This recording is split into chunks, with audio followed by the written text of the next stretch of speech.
હાલો દોસ્તો, આજે અમારે જવાનું છે મેલડીમાં એ દર્શન કરવા. હું ને મારો ભાઈબંધ પરવીણભાઈ બોલો. આપણે ક્યાં મેલડીમાં એ દર્શન કરવા જવાનું છે? સીમાડા વાળા. કોના મેલડીમાં છે? પઢિયાર કુટુંબ ના ગામ મોદડ ના તોરણિયા વાળા મેરડી માં કહેવાય છે. લીમડો તોરણીયો તોરણ ગોળે ઠેઠ નીચે અડી જાય. તો હાલો આપણે દર્શન કરી આવશું. ચાલો. ભાઈ તજનભાઈ, તમે લીમડી ની વાત કરો. ભાઈ આ લીમડો આવડો આ લીમડો.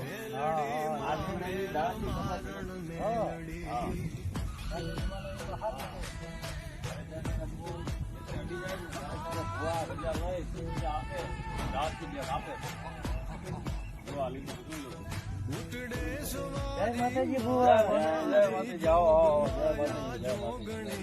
આનંદ મારે ઓર સુખ ભરપૂર દેશા